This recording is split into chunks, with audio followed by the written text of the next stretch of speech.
Hi friends, welcome to my channel. చిన్నప్పుడే తప్పిపోయిన తన అక్క ఎవరో కాదు మీనాయి అని తెలుసుకున్న శృతి. ఆనందంలో మీనా. అసలు శృతి మీనా తన అక్కని ఎలా తెలుసుకుంది, అసలు సీరియల్లో ఏం జరిగింది అని తెలుసుకోవాలనుకుంటే ఈ వీడియోని చివరి వరకు చూడండి. అప్పుడే మీకు అర్థమవుతుంది. మీరు ఇప్పటి వరకు నా వీడియోని లైక్ చేయకపోతే లైక్ చేయండి, ఛానల్ని సబ్స్క్రైబ్ చేసుకోండి. ఇక సత్యం కుటుంబం అంతా సుశీలమ్మ దగ్గరికి అయితే వస్తారు. సుశీలమ్మ తన పని మనిషికి చెప్పి, ఏవే తొందరగా రా, మనోళ్ళందరూ వచ్చేసారు, దిష్టి తీయాలి, ఉప్పు ఎండుమిరపకాయలు తీసుకురా, అదేవిధంగా ఎర్ర నీళ్ళు కూడా కలుపుకొని తీసుకురా, ఎంత దిష్టి తగులుంటుందో ఏంటో, మా కుటుంబం చూడంగానే పచ్చగా ఉంటుంది కదా, ఎవరి కళ్ళు పడకూడదు అని చెప్పి దిష్టి అయితే తీయిస్తుంది. ఇక వెంటనే పని మనిషి, మీరు కూడా రండి, మీకు కూడా మీ మీద కూడా చాలామంది కళ్ళు పడే ఉంటాయి కదా అని ఏటకారం అయితే ఆడుతూ ఉంటుంది. ఇక దిష్టి తీసిన తర్వాత అందరూ కూడా లోపలికైతే వెళ్తారు. అలా వెళ్ళిన తర్వాత శృతి రవి కూడా నాయనమ్మ ఆశీర్వాదం తీసుకోవాలని చెప్పి సుశీలమ్మ దగ్గరికి వస్తారు. చాలా చల్లగా ఉండాలిరా, మీరిద్దరు కూడా చాలా సంతోషంగా ఉండాలి అని చెప్పి సుశీలమ్మ అయితే ఆశీర్వదిస్తూ ఉంటుంది. వెంటనే సుశీలమ్మ, వీడికి రవి అని పేరు ఎందుకు పెట్టానో తెలుసా అని అడుగుతుంది. వెంటనే బాలు, ఎందుకు పెట్టావు, నువ్వు చెప్పకుండా మాకు తెలుస్తుందా, మేమేమైనా సిక్స్త్ సెన్స్ ఉన్నవాళ్ళం అనుకుంటున్నావా ప్రతిదీ తెలుసుకోవడానికి, నువ్వే చెప్పు అని అంటాడు. వెంటనే సుశీలమ్మ, వీడు పుట్టేటప్పుడే సూర్యుడు ఉదయిస్తున్నాడు, అందుకే నాకు రవి అని పేరు పెట్టాలనిపించింది అని చెప్తూ ఉంటుంది. వెంటనే బాలు, సరేలే మరి నా పేరు బాలు అని ఎందుకు పెట్టావు చెప్పు, దానికి ఏదైనా కథ ఉందా అని అడుగుతూ ఉంటాడు. నీ పేరు ఎవరి పేరు అనుకుంటున్నావురా, మీ తాతయ్య పేరు అని చెప్తుంది సుశీలమ్మ సిగ్గుపడిపోతా. అవునా, అందుకేనా నేను డార్లింగ్ అని పిలిచినా కూడా నువ్వు నన్ను ఎప్పుడు ఏమీ అనవు, అంటే తాత కూడా నేను ఇలాగే పిలిచేవాడా ఏంటి అని బాలు అంటాడు. ఊరుకోరా, ఈ వయసులో ఈ మాటలేంటి అని సుశీలమ్మ అంటుంది. సరే కానీ ఎందుకని మనోజ్ అని ఆడికి ఆ పేరు ఎందుకు పెట్టావు, ఏ పప్పు సొద్దో అని పెట్టడం మానేసి అని అంటాడు. వెంటనే మనోజ్ రోహిణి కూడా బాలు వైపే చూస్తారు. అదేం కాదులేరా, మీ ఇద్దరు పేర్లు నేనే పెట్టాను, కానీ మనోజ్ పేరు మాత్రం మీ అమ్మే పెట్టుకుంది అని చెప్పంగానే వెంటనే బాలు, అవునా అనుకున్నానులే, మనోజ్ అని పేరు పెట్టినప్పుడే మా అమ్మే పెట్టుంటుందిలే, నువ్వు పెట్టుండవులే అని నాకు అనిపించింది అని ప్రభావతి వంక చూస్తాడు. ప్రభావతి, మనోజ్ అన్న పేరుకే చాలా మంచి పేరు తెలుసా, అది నేను ఎన్నో సెలెక్ట్ చేసి ఎంతో ఆలోచించుకుని ఆ పేరు పెట్టాను అని ప్రభావతి తన గొప్పలు చెప్పుకుంటూ ఉంటుంది. వెంటనే ప్రభావతి అయితే, ఒరే రవి నువ్వు ఈ గదిలోకి వెళ్ళు, ఒరే మనోజ్ నువ్వు ఈ గదిలోకి వెళ్ళు అని చెప్పి వాళ్ళిద్దరిని అయితే గదిలోకి వెళ్ళమంటుంది. ఇక వాళ్ళు వాళ్ళ లగేజ్ తీసుకుని ఎవరి రూమ్లోకి వాళ్ళైతే వెళ్ళిపోతారు. వెంటనే సుశీలమ్మ, రూములు బాగానే పనిచేస్తున్న ప్రభావతి అని చెప్పంగానే బాలు అయితే, నేను ఎక్కడైనా పడుకుంటాను, కింద పడుకోమన్నా పడుకుంటాను, కానీ నా భార్యని కింద పడుకోబెట్టలేను కదా అని చెప్తాడు. వెంటనే సుశీలమ్మ, కిందెందుకురా, మీనా పడుకోవాలి, మీరిద్దరూ వచ్చి నా గదిలో పడుకుందురులే అని చెప్తూ ఉంటుంది. కానీ ప్రభావతి మాత్రం ఊరు వెళ్ళేదాకా చాపేసుకుని కిందే పడుకోవాలి, ఇది నా ఆర్డర్ అంటుంది. ఇక వెంటనే సత్యం, నువ్వు ఆర్డర్ చేశాక దాన్ని అమలుపరచకుండా ఉంటామా, తప్పకుండా ప్రభావతి కిందే పడుకుంటుంది అని చెప్పంగానే ప్రభావతి అయితే సత్యం వంక కోపంగా చూస్తుంది. ఇక వీళ్ళందరూ కూడా నవ్వుకుంటారు. ఇక అందరూ భోజనాలు అయితే చేసేస్తారు. బాలు, మీనా, సుశీలమ్మ అయితే తన గదిలోకి వెళ్తారు. సుశీలమ్మ అలా పడుకుని, ఎరా బాలు చాలా సంతోషంగానే ఉన్నారు కదా అని అడుగుతూ ఉంటుంది. చాలా సంతోషంగానే ఉన్నాం అని చెప్తూ ఉంటాడు బాలు. అలా కాదురా, ఇప్పుడు మీనా వచ్చేటప్పుడు ఒక బిడ్డను ఎత్తుకుని రావటమో లేకపోతే తన కడుపున ఒక కాయ కాయించడమో చేస్తావు అనుకున్నాను, ఇలా చేసావేంట్రా అని చెప్తూ ఉంటుంది సుశీలమ్మ. కాయే కదా, మీ పెరట్లోనే ఉన్నాయి చాలా కాయలు, ఒక కాయ తీసుకొచ్చి మీనా కడుపుకు కట్టేస్తాను, సరిపోతుందా అని వేటకారంగా అడుగుతాడు బాలు. అది కాదురా నేను చెప్పేది, ఈసారి మటుకు వచ్చేటప్పుడు మీనా ఖచ్చితంగా ఒక బిడ్డను ఎత్తుకుని రావాల్సిందే, సరేనా అని అడుగుతూ ఉంటుంది శీలమ్మ. సరేలే నాయనమ్మ, చూద్దాంలే, సరే శీల డార్లింగ్, నాయనమ్మ కాదు కదా నువ్వు, నా డార్లింగు కదా అని చెప్తూ ఉంటాడు బాలు. ఇక సుశీలమ్మ అయితే చాలా మురిసిపోతూ ఉంటుంది బాలుని చూసుకుని. నా మనవల్లో అందరిలోకి నువ్వేరా నా దగ్గరగా ఉంటావు, మిగిలిన వాళ్ళిద్దరూ కూడా అంతగా ఎక్కువ మాట్లాడరు. బాగున్నావా అంటే బాగున్నావా అని మటుకే మాట్లాడతారు. కానీ నువ్వు నా బాగోగులు మొత్తం అడుగుతావు, నన్ను ఏదో చిన్నపిల్లలా చూసుకుంటావు బాలు. ఇలాంటి మనవడ దొరకడం నా అదృష్టం అని సుశీలమ్మ అంటూ ఉంటుంది. ఇక మీనాతో అయితే, ఏంటి మీనా, మీ అమ్మను కూడా తీసుకురావచ్చు కదా, కాసేపు సరదాగా గడిపినట్టుంటుంది మా అందరితోని, ఒకసారి చూడాలని ఉంది. మీ అమ్మ మీ తమ్ముడిని రమ్మనొచ్చు కదా అని చెప్పంగానే, తమ్ముడికైతే కాలేజీ ఉంటుంది కదా అమ్మమ్మ, తనకి కుదరదు కదా, అందుకే అమ్మ కూడా రావడం కుదరకపోవచ్చు అని చెప్తూ ఉంటుంది మీనా. అది కాదులే, ఒకసారి ఫోన్ చేసి రమ్మని చెప్పు. ఫోన్ చేసి కాదు, రేపొద్దున్నే బాలుని పంపిస్తాను, బాలుతో పాటు రావాల్సిందే, రాకపోతే కుదరదు. మీరు ఇక్కడ ఉన్న రోజులు కూడా మనతో తను చాలా సంతోషంగా గడపాలి. వెళ్ళి తీసుకురారా బాలు, ఇప్పుడు నేను చెప్పాను నువ్వు తీసుకురావాల్సిందే, అదేమీ కుదరదు అని చెప్తూ ఉంటుంది. వెంటనే బాలు అయితే, నువ్వు చెప్తూ నేను చెయ్యకపోవడమా, రేపు ఉదయమే వెళ్ళి నేను తీసుకుని వస్తాను అని చెప్తాడు. ఇక అందరూ కూడా అయితే పడుకుంటారు. ఇక ఉదయం కావస్తుంది. బాలు అయితే కారు తీసుకుని పార్వతిని తీసుకురావడానికి అయితే వెళ్తాడు. ప్రభావతి బాలు ఎక్కడ కనబడకపోవడంతో, ఏంటి మీ ఆయన కనిపించట్లేదు, ఉదయాన్నే పొలాల గట్లంట వెళ్ళిపోయాడా ఏంటి అని అడుగుతూ ఉంటుంది మీనాని.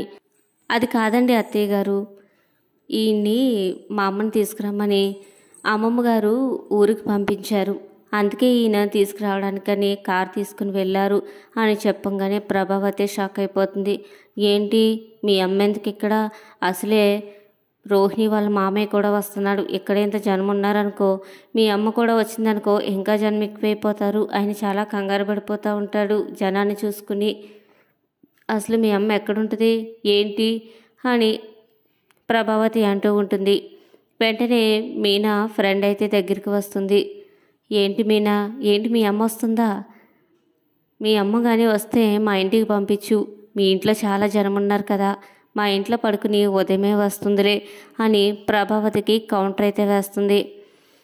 వెంటనే ప్రభావతి, ఏంటో ఈ ఇంటి కోడలనైనా ఈ ఊరు కోడలనైనా కూడా నన్ను ఎవరూ కూడా పట్టించుకోవట్లేదు, ఏమైనా నిన్నగాక మొన్న వచ్చింది, అప్పుడే అందరినీ బుట్టలో పడేసుకుంది, అందరూ దీని స్నేహితులే, అందరూ దీన్ని మంచి కోరేవారే, ఏంటో అలా ఎలా పాడేసుకుంటారో మనుషుల్ని అని ప్రభావతి అయితే మనసులో అనుకుంటూ ఉంటుంది. ఇక శృతికైతే రాత్రంతా కూడా నిద్ర పట్టదు, ఏసీ లేదని రవిని అడుగుతూ ఉంటుంది. ఏంటి పల్లెటూరు చాలా బాగుంటుంది, నీకు ఎలాంటి ఇబ్బంది రాదని చెప్పావు, రాత్రంతా కూడా ఏసీ లేక నాకు నిద్ర పట్టలేదు అని శృతి ఫీల్ అవుతూ ఉంటుంది. వెంటనే రవి, నీకు కొత్త మూలాన నిద్ర పట్టలేదు, ఒక్కరోజు కొంచెం అలవాటు పడ్డావనుకో ఈ నేచర్కి, తర్వాత నువ్వే హాయిగా నిద్రపోతావు, చూస్తూ ఉండు అని శృతికి చెప్తా ఉంటాడు. ఏమో రవి, నువ్వు అలాగే చూస్తూ ఉండు, నన్ను నమ్ము అని చెప్తావు, నేను సరేనంటాను, ఇంకేం చేస్తాం, వచ్చాక తప్పదు కదా, సరేలే అది చూద్దాము అని శృతి చెప్తూ ఉంటుంది. ఇక బాలు అయితే పార్వతమ్మ దగ్గరికి వెళ్తాడు. ఇక బాలుని చూడంగానే పార్వతమ్మ చాలా షాక్ అయిపోతుంది. మీరు ఇప్పుడు ఉన్నట్టుండి ఊరు రావాల్సిందే, సుశీలమ్మ గారు ఆజ్ఞ వేశారు, మిమ్మల్ని తీసుకువెళ్తానని చెప్పి షీలా డార్లింగ్ మాటిచ్చాను అని చెప్పంగానే పార్వతమ్మ షాక్ అయిపోతుంది. అదేంటి ఊరు వెళ్ళారా, మీనా అక్కడే ఉందా అంటుంది. అదేంటి మీనా లేకుండా నేను ఊరు వెళ్తానా, మీనాని తీసుకెళ్లకుండానే వెళ్తానా అని బాలు చెప్తూ ఉంటాడు. అలా కాదు బాలు, ఇప్పటికిప్పుడు రమ్మంటే ఎలాగా, శివకి కాలేజీ కూడా ఉంది కదా, తనని నేను చూసుకోవాలి కదా అని చెప్తూ ఉంటాడు బాలు. వెంటనే పక్కన ఉన్న ఆవిడొస్తుంది. అదేంటి వదిన, ఊరు రమ్మంటే వెళ్ళవేంటి, పిల్ల దగ్గర ఉండాలంటే చాలా సంతోషంగా వెళ్ళాలి, కానీ ఇక్కడ శివ సంగతి ఏముంది, తనని నేను చూసుకుంటానులే, ఉదయాన్నే క్యారేజ్ పోసి పంపిస్తాను, ఇంకా సాయంత్రమే కదా వస్తాడు, ఒక 2 రోజులు వెళ్తే ఏమైంది, సరదాగా వెళ్ళిరా అని చెప్తూ ఉంటుంది. సరేనండి పార్వతి గారు, ఇప్పుడు అన్నీ క్లియర్ అయిపోయినాయి కదా, మీరు వెంటనే లగేజ్ సర్దుకుని రండి, ఊరైతే తీసుకువెళ్తాను అని చెప్పంగానే పార్వతి అయితే మొత్తం లగేజ్ అంతా సర్దుకుని ఊరైతే వెళ్తుంది. అలా వెళ్తూనే చాలా ఆనందపడిపోతూ ఉంటుంది.